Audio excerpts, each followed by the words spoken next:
Bonjour créatures de la nuit, ici Kim, et aujourd'hui on plonge dans l'ombre pour vous parler d'un des aspects les plus fascinants et terrifiants de Vampire la Mascarade 5e édition, la Seconde Inquisition.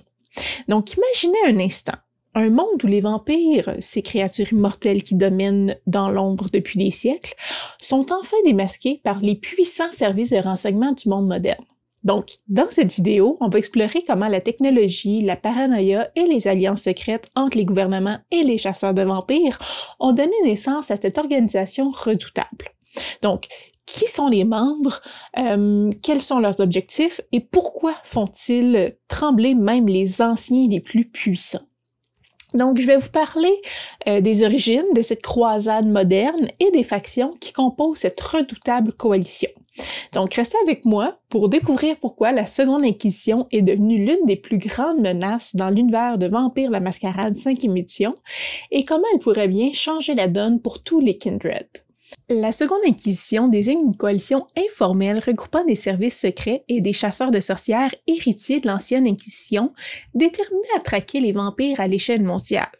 Donc, ce terme, utilisé par les Kindred eux-mêmes, englobe des groupes divers qui se sont multipliés ces dernières nuits, bien que les chasseurs préfèrent l'appeler la Coalition ou les Cinq Torches. Au début du 21e siècle, les agences de renseignement américains infiltrèrent Shrekneck, révélant l'existence de créatures mortes vivantes se nourrissant de sang humain présentes dans le monde entier. Partageant cette découverte, elles collaborèrent avec le Vatican, reconnu pour son expertise dans la lutte contre le surnaturel. L'Église, donc par l'intermédiaire de la Société de Saint-Léopold, mobilisa ses ressources et ses chasseurs expérimentés pour cette croisade moderne.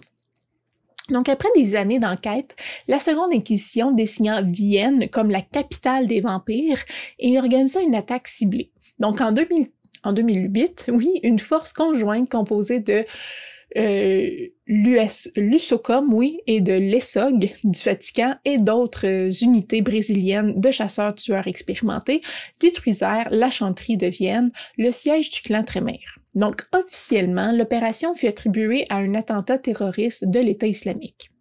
D'autres métropoles comme Londres, Las Vegas, Paris et Marseille furent également purgées, tandis que les vampires capturés subissaient des expérimentations secrètes pour identifier leurs points faibles. Donc, face à cette offensive implacable, les domaines s'effondrèrent, particulièrement ceux déjà affaiblis par l'appel qui rappelait les anciens vers l'Est. Donc, les pertes furent considérables et la colère des anarques éclata contre la Camarilla, jugée incapable de les protéger, déclenchant une révolte mondiale. Donc, les communications entre les domaines devinrent hasardeuses, forçant les vampires à utiliser des codes complexes pour transmettre des messages. Si la Camarilla bannit les communications électroniques pour préserver la mascarade, les anarques prirent des risques, renforçant leur réseau mais attirant l'attention des chasseurs.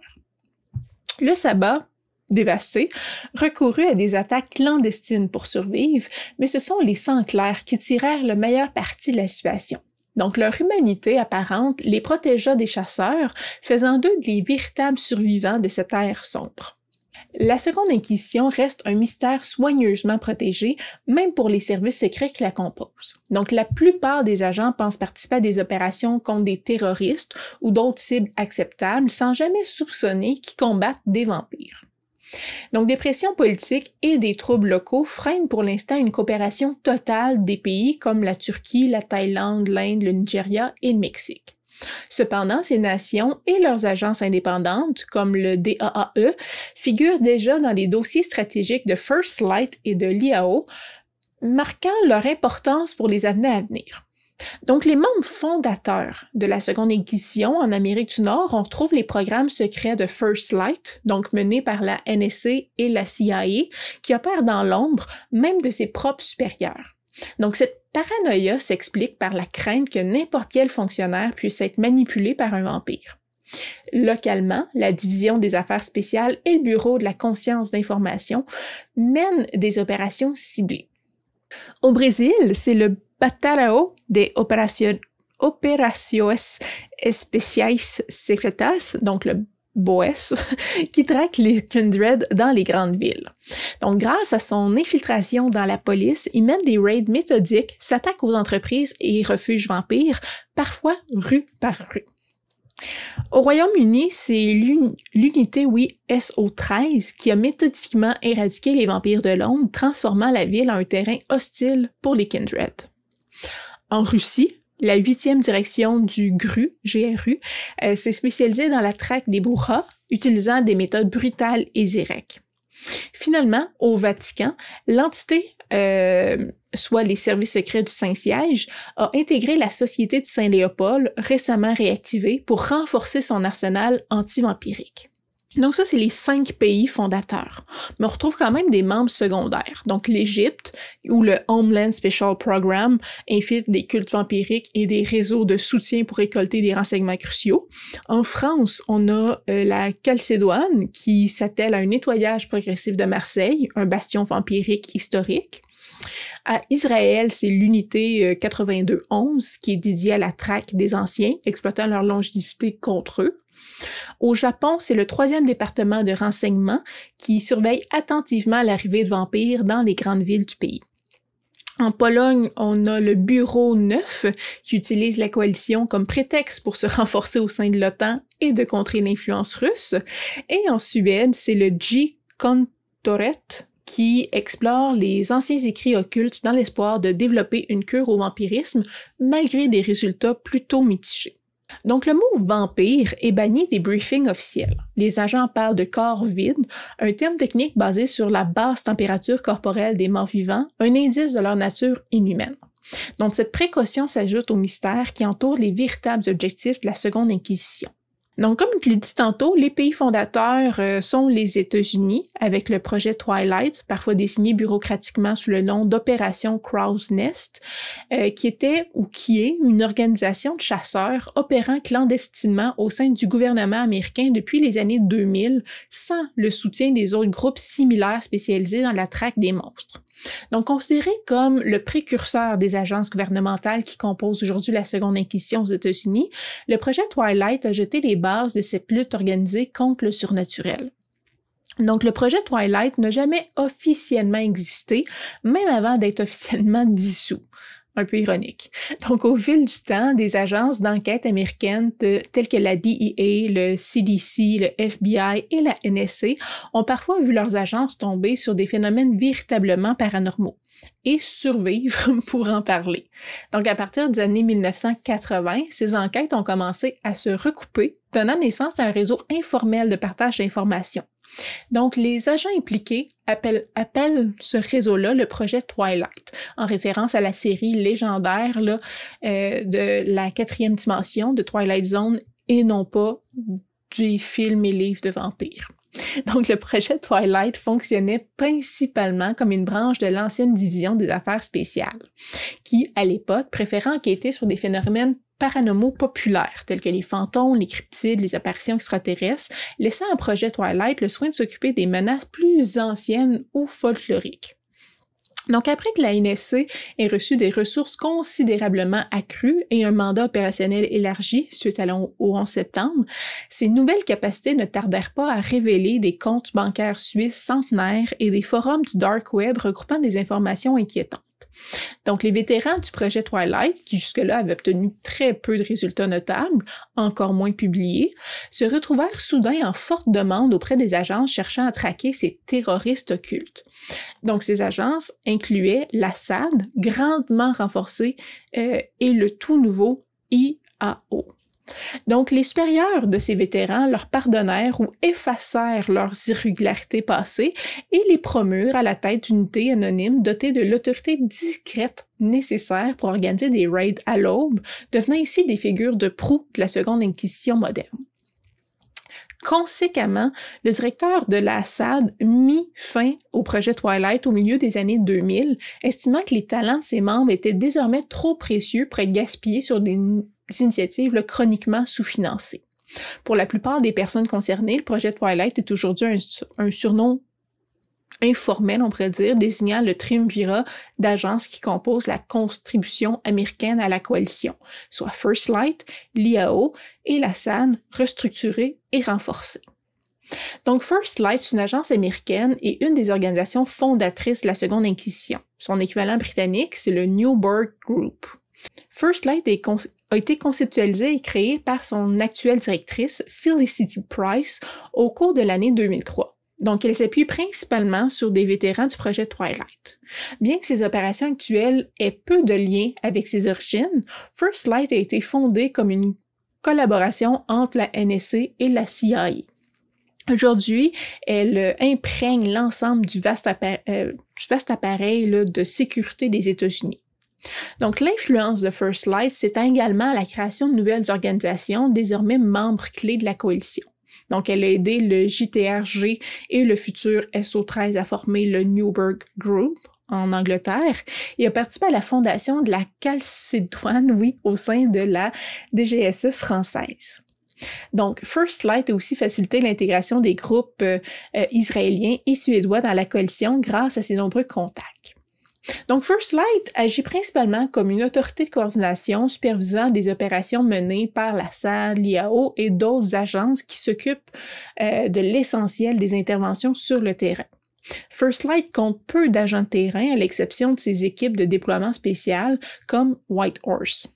Son véritable atout réside dans son réseau étendu de délégués, de liaisons et de gestionnaires qui assurent le flux d'informations entre plus d'une douzaine d'organisations partenaires. Donc, qu'il s'agisse d'agences américaines secondaires, des agences mexicaines ou des autres membres fondateurs de la coalition, First Light donne les ordres et les organisations exécutent. Donc, les informations affluent vers le First Light du monde entier, des satellites, des informateurs et collectes massives des interceptions de la NSA. Cependant, les nouveaux analystes ne sont intégrés à First Light qu'en respectant des conditions strictes, donc en pleine lumière du jour, sous la supervision d'un léopoldien ou d'un chasseur expérimenté. Cette exigence de personnel qualifié représente la grande faiblesse de First Light. Il n'y a tout simplement pas assez de chasseurs confirmés pour couvrir tous les besoins. Donc, First Light n'hésite pas à recourir à la violence, mais sa priorité reste de préserver sa capacité à opérer sans contraintes politiques significatives ni attention publique éclairée. Donc, si elle travaille à dissimuler ses activités au corps vide, donc les vampires, sa plus grande préoccupation, c'est d'éviter que le public découvre l'existence du surnaturel ou prenne conscience de la guerre mondiale secrète que First Light mène contre le paranormal. Autre organisme très important dans la seconde édition, c'est le Bureau de la conscience d'information. Donc, le Bureau de la conscience d'information, ou en anglais Information Awareness Office, l'IAO. C'est une agence gouvernementale américaine officiellement dissoute, mais qui joue aujourd'hui un rôle clé dans l'implication des États-Unis dans la seconde inquisition. L'origine de l'IAO n'est pas un secret pour qui s'y intéresse vraiment. Donc, en janvier 2002, 4 mois après les attaques du 11 septembre, l'amiral John Poindexter, vétéran du renseignement, établit ce bureau au sein de la Defense Advanced Research Project Agency dans le but d'instaurer une conscience totale de l'information face à toutes les menaces potentielles pour les États-Unis. Donc, des projets expérimentaux et souvent audacieux reçurent des financements massifs, notamment pour analyser tous les courriels et publications en ligne à l'échelle mondiale pour identifier des suspects à distance grâce à des radars à ondes millimétriques et, de manière plus controversée, établir un marché à terme de la gestion des crises. Donc, ce dernier projet masquait en réalité une tentative de certains sociologues pour utiliser les mécanismes du marché libre pour prédire l'histoire à la manière d'une psychohistoire. Donc, en explorant des anomalies dans les mouvements économiques et politiques mondiaux, l'équipe de Poindexter identifia un schéma inquiétant. En combinant des analyses avec de nouveaux profils financiers, l'IAO détecta des actifs de la Camarilla parmi les hauts conseils des entreprises et du gouvernement américain. Donc, les outils de la Tour d'Ivoire furent progressivement écartés des flux de pouvoir et d'informations, certains étant même discrètement éliminés des États-Unis. Donc, Poindexter mobilisa son réseau d'alliés et de conspirateurs, hérités de l'ère Reagan et désormais influents sur la sécurité nationale. Donc, des unités paramilitaires de la CIA, des spécialistes en sécurité et même des équipes de la Navy SEAL furent engagées. Donc, les trolls dominés, les ghouls et quelques imprudents ventrus impliqués directement furent capturés et envoyés dans des sites noirs tropicaux. Là, ils furent soumis à des interrogatoires renforcés, parfois sur fond d'eau bénite, afin de dévoiler davantage sur la conspiration terroriste vampirique mise à jour par l'IAO. Parmi les premières cibles de cette vague d'attaques en 2002, on comptait Xochitl, une prétendue maîtresse espionne vivant dans les égouts de la Ciudad Juárez. Donc, cette destruction permit à Sagoul, Felicity Price, directrice de la NSC, d'utiliser ses connaissances personnelles sur les Kindred pour fonder une nouvelle organisation dédiée à leur traque, First Light. Donc, en octobre 2003, la Camarilla manipula le Congrès pour obtenir le retrait des financements de l'IAO en s'appuyant sur des préoccupations concernant les libertés civiles.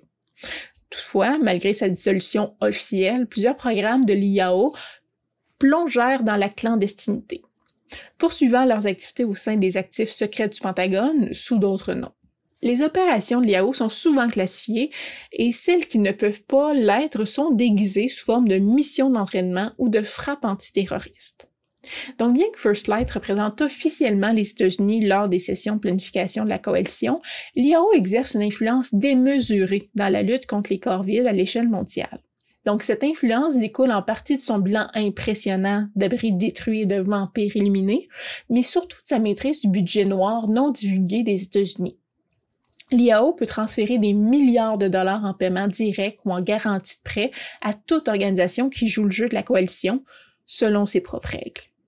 Donc, l'un des plus grands atouts de l'IAO et une ressource très prisée au sein de la coalition, c'est son algorithme Heartbeat. Donc, cet outil exploite les flux de données mondiaux en temps réel de Echelon, un système de surveillance massif pour détecter des preuves d'activité vampirique ou surnaturelle. Donc, cette capacité unique place l'IAO au centre des efforts mondiaux de traque et de neutralisation des menaces surnaturelles. En tant que second membre fondateur de la seconde édition, on retrouve le Brésil et principalement le bataillon des opérations spéciales secrètes en portugais. Donc souvent abrégé en BOES. C'est la principale organisation de chasse aux vampires du Brésil. Donc, c'est les membres fondateurs de la coalition. Le BOES mène une guerre de l'ombre contre les forces surnaturelles depuis des décennies, souvent sans aucun soutien extérieur. Donc, c'est que récemment qu'il a commencé à étendre ses opérations au-delà de la frontière de la République du Brésil, grâce à des liens étroits avec la Société de Saint-Léopold, favorisée par les racines profondément catholiques du pays. Donc, malgré ses récents succès, le BOES reste quelque peu isolé de son organisation mère, la police militaire du BOP. Donc, cette séparation-là est due à la paranoïa, du BOES concernant l'influence potentielle de différents éléments surnaturels et criminels sur le corps des officiers du BOP. Donc, cette isolation-là, opérationnelle, combinée au régime d'entraînement brutaux imposé aux aspirants membres du BOES, a donné naissance à une culture interne extrêmement factionnelle et hyper agressive. Certaines unités, comme l'infâme BOES de Rio, ont été publiquement accusées de multiples violations des droits de l'homme. Torture, exécution massive de criminels ayant capitulé, perte civile, donc la liste des accusations est longue. Aujourd'hui encore, le BOES représente l'une des forces de combat urbains les mieux entraînées de l'arsenal de la coalition, mais également une des plus redoutées pour ses dommages collatéraux. Malgré les controverses, son efficacité brutale en fait un acteur clé dans la lutte mondiale contre les menaces surnaturelles. Comme troisième membre fondateur, on a l'Angleterre. L'Angleterre qui est utile principalement par son unité antiterroriste SO13, à la fois héritière et produit de l'opération antigène menée par le Royaume-Uni. Donc ça, c'est une organisation de moins d'une décennie d'existence environ. Pourtant, elle revendique déjà plus de corps vides neutralisés que la plupart de ses partenaires au sein de la coalition. Fondée par le célèbre chasseur Ishaq Khan, la SO13 s'est forgée une réputation d'efficacité implacable sur le terrain. Une grande partie de ses membres ont personnellement été victimes de la menace vampirique, ce qui rend leur combat profondément personnel. C'est précisément cette implication personnelle-là qui pose problème. Si les Headhunters de la SO13 ont réussi à stériliser Londres en 2013, ils ont laissé derrière eux très peu d'éléments exploitables pour ces études ou des renseignements opérationnels. Même les membres de l'entité du Saint-Siège trouvent leur zèle un peu excessif à certains moments. Donc, en conséquence, la SO13 bénéficie d'un champ d'action très limité en dehors du Royaume-Uni. Donc, ses alliés internationaux freinent délibérément son influence pour éviter que ces commandos britanniques se mettent à éliminer tout individu lié, même de façon machinale, aux cibles des corps vides lors de leurs interventions. Donc, si la SO13 est redoutablement efficace, son approche agressive et expéditive soulève des questions quant à son utilité dans les efforts globaux de la coalition. Donc, pour l'instant, ces opérations restent principalement confinées au territoire britannique, où son impact est indéniable, mais souvent controversé. Comme quatrième acteur majeur ou fondateur, on a la Russie. Donc, la Russie, avec la direction des 5-8, abrégée en N58 ou simplement la 8e direction, est une unité d'élite, oui, du renseignement militaire russe dédiée à protéger la Russie de toute influence vampirique. Donc, dans les années 1970, la branche étrangère du renseignement militaire de l'Armée rouge, connue sous le nom de Direction principale du renseignement, le GRU, était subordonnée au ministère de la Sécurité d'État du KGB, bien que les deux agences soient théoriquement distinctes. Donc, pour contrer cette influence, le général Hieronym Arkhipov, commandant de la 5e direction du GRU, donc responsable du renseignement militaire opérationnel, a créé une cellule secrète pour identifier et neutraliser l'influence KGB au sein de l'Armée rouge. Donc, cette cellule, appelée la 8e direction, découvrit qu'un cercle de conspirateurs immortels contrôlait en secret les secteurs critiques de l'Union soviétique, utilisant principalement le KGB comme outil d'exécution. Donc, le rôle exact de la 8e direction dans l'effondrement du Parti communiste, la désintégration de l'Union soviétique et la campagne de désinformation sur Baba Yaga reste inconnu, même au sein du GRU. Cependant, les brouhahas continuent d'exercer une influence inquiétante au plus haut niveau du Kremlin, à mesure que d'anciens colonels du KGB, armés de secrets d'État, deviennent oligarques ou chefs de la mafia russe, disposant en fait de milliards de dollars là, pour soudoyer et corrompre. Donc, le départ brutal du chef du GRU, le général Valentin Korbalnikov, en 2009, semble avoir été orchestré par les proches de Vladimir Poutine. Donc, le général, ancien protégé du général Arkhipov, avait protégé la 8e direction. Donc, après son départ, la N58, qui avait rejoint la Seconde Inquisition en 2004, fut contrainte de réduire ses opérations. Donc, depuis les années 1920, donc tout récemment en fait, là, en collaboration avec les Akritai, donc les chasseurs grecs, la N58 a commencé à diffuser des informations aux partenaires de la coalition, notamment au Vatican, pour saper la confiance envers les branches américaines et britanniques de la coalition. Donc, parmi ces divulgations, une vidéo étendue capturée par Xscope montre des frappes de drones opérées sous la direction de First Light, ciblant les insurgés mortels en Colombie. La N58 a également infiltré le programme britannique et conclut qu'il s'agissait d'une liste noire politique contenant très peu de cibles vampiriques. La N58 est réputée pour sa subtilité, bien différente des méthodes de la coalition. Elle préfère l'enlèvement, l'extorsion, les opérations sous fausse bannière aux tactiques qui est plus brûler et anéantir, typique de First Light ou de la SO13 britannique. Donc, ces équipes de frappe, souvent comparées aux groupes d'opérations spéciales de l'entité du Vatican, sont parmi les plus efficaces. La N58 conserve également des entrepôts d'artefacts et de connaissances occultes grâce à son alliance de longue date avec les Akritai. Oui. Donc, cette emphase sur l'autonomie et la discrétion rend la coopération avec d'autres agences difficile, particulièrement avec First Light et l'IAO américaine. La N58 estime que, mis à part le Vatican, les agences alliées poursuivent des objectifs géopolitiques individuels au détriment de la véritable menace surnaturelle. Donc, sur le terrain, la N58 privilégie une violence ciblée et précise. La doctrine de force écrasante prônée par First Light et le SO13 est perçue comme quelque chose de contre-productif. Donc, les petites équipes des unités tactiques russes, bien coordonnées et entièrement briefées, détruisent ou capturent leurs cibles, tout en semant parfois des preuves appartenant à une faction rivale de corps vide. Donc, pour préserver leur crédibilité, ces opérations ont lieu juste avant l'aube. Donc, les opérations sous fausse bannière sont une spécialité du GRU et la N58 va jusqu'à se déguiser en force paramilitaire locale ou en troupes étrangères pour accomplir ses missions. Finalement, dans les pays fondateurs, on retrouve aussi le Vatican. Donc, la Société de Saint-Léopold est une faction de l'Inquisition dédiée à traquer et combattre les créatures surnaturelles. Donc, elle représente une menace majeure pour tous les groupes surnaturels grâce à son savoir étendu, son entraînement rigoureux, son équipement sophistiqué, sa préparation minutieuse et son zèle, fanatique. Donc, la société croit fermement que l'apocalypse est imminente et considère que toutes les créatures surnaturelles, qu'elles le veuillent ou non, font partie de l'armée de l'Antéchrist. Donc, se qualifiant eux-mêmes les soldats du Christ, ces membres estiment qu'il est de leur devoir divin d'éliminer ou de neutraliser autant de menaces surnaturelles que possible avant le retour du Christ sur Terre.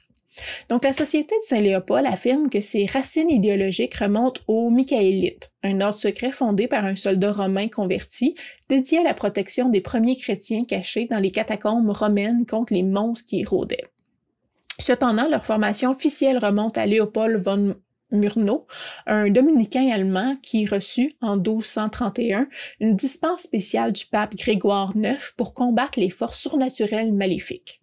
Donc, sous la direction de Léopold, la société se développa et affronta de nombreuses créatures surnaturelles étranges qui abusaient de l'humanité pour leur propre plaisir. Bien que la société poursuivait également des hérétiques dits ordinaires, elle s'en prit aussi à des créatures surnaturelles de toute faction, en fait. Donc, parmi ces victimes, les accusations et soupçons fusèrent, chaque groupe croyant que ses rivaux manipulaient la situation derrière cette nouvelle menace. Donc, les créatures n'étaient pas habituées à ce que les humains commencent à découvrir leur présence au sein de la société. Ainsi, la Société Saint-Léopold a joué un rôle essentiel dans l'histoire de l'humanité en se positionnant comme la première ligne de défense contre les forces surnaturelles perçues comme des ennemis du christianisme. En 1998, l'inquisitrice autrichienne Ingrid Bauer, également connue sous le nom de la Dame de Fer, accéda au poste de grand inquisiteur et lança immédiatement une croisade contre les Kindred. Elle réactiva d'anciens contacts de la guerre froide entre l'entité et la CIA, ainsi qu'avec l'armée américaine et les équipes de liaison de l'OTAN italienne et polonaise. Donc, lorsque la NSC et l'IOA découvrirent l'existence des vampires dans les années suivantes, immédiatement le 11 septembre, les réseaux de la Bauer étaient déjà en place pour guider leurs analyses vers une compréhension profonde du phénomène. Les Américains récompensèrent les efforts de Bauer au centuple, fournissant à la Société Saint-Léopold du matériel militaire de pointe, donc notamment des grenades thermobariques, et des optiques de détection massive, ainsi que plusieurs milliards de dollars discrets pour son financement. Donc, ces ressources permirent à Bauer de neutraliser ou de rallier les factions opposées au sein de la société, qu'elle consacra entièrement à la coordination et à l'exécution de la Seconde Inquisition. Donc, peu après son élévation en 2005, le pape Benoît XVI ramena la Société de Léopold sous le contrôle du Vatican, la réintégra officiellement et lui donna un cadre canonique, devenant ainsi la Société de Saint-Léopold en l'honneur du saint patron d'Autriche. Donc, en tant que prélature personnelle, la société est désormais directement rattachée au Saint-Siège. Donc, depuis 2007, son évêque dirige l'ensemble de l'entité. Sur le plan opérationnel, les Gladius Dei, la branche d'opération noire de la société, agissent comme le groupe d'opération spéciale de l'entité, qu'on appelle ESOG. Donc, auparavant, l'entité se concentrait principalement sur le renseignement conventionnel, s'appuyant sur la CIA et d'autres agents déniables pour les actions directes. L'ajout des Gladius Dei à ses rangs a offert au Vatican une véritable capacité d'opération clandestine, renforçant ainsi son rôle dans la guerre contre les forces surnaturelles. Donc, le groupe d'opération spéciale de l'entité, ESOG, connu simplement sous le nom de la Entità, l'entité, est le service secret du Vatican. Donc, en tant qu'héritier direct de l'Inquisition originelle, il constitue peut-être la composante la plus importante du phénomène que les Kindred appellent la Seconde Inquisition. Donc, l'entité intègre la Société de Saint-Léopold, reconnue comme la moderne Inquisition par la plupart des Kindred.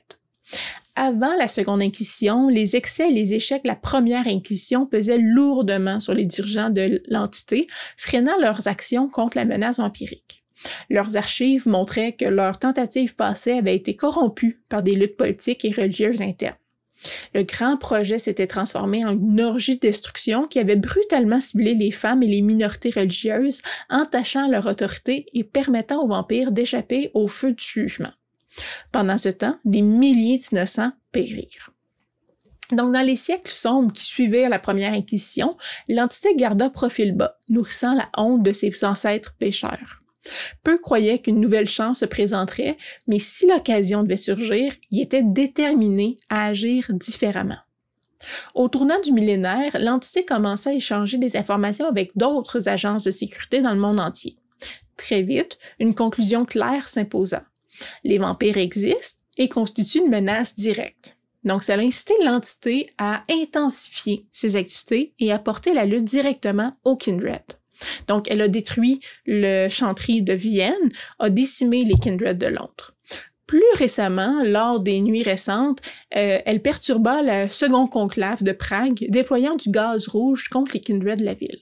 Donc aujourd'hui, l'entité se tient au cœur de la Seconde Inquisition, menée avec une précision et une détermination nouvelle.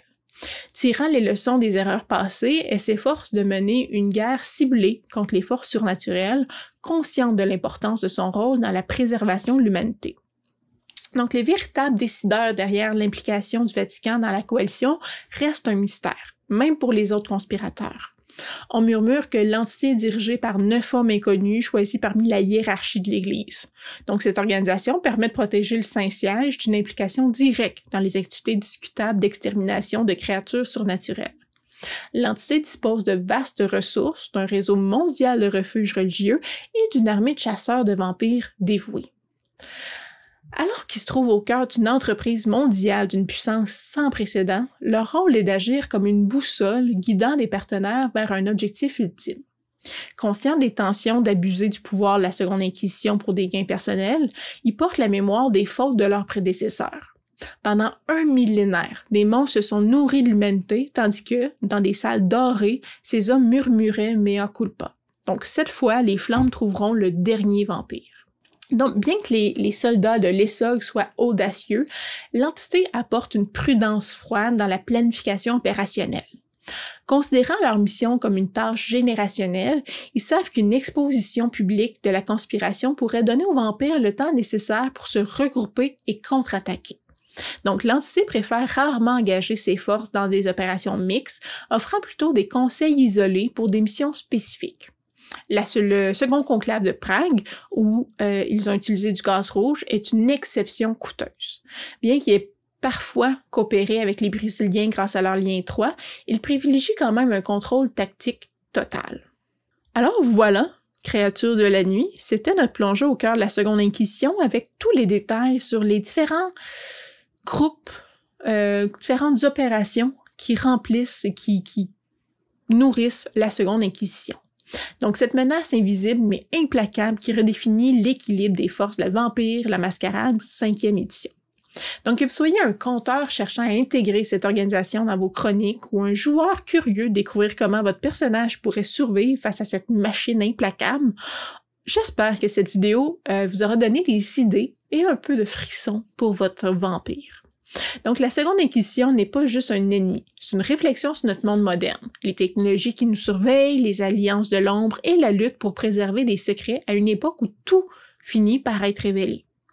Donc, si cette vidéo vous a plu, n'oubliez pas de mettre un petit pouce en l'air, de vous abonner à la chaîne et de nous dire en commentaire comment vous intégrez la Seconde Inquisition dans vos parties.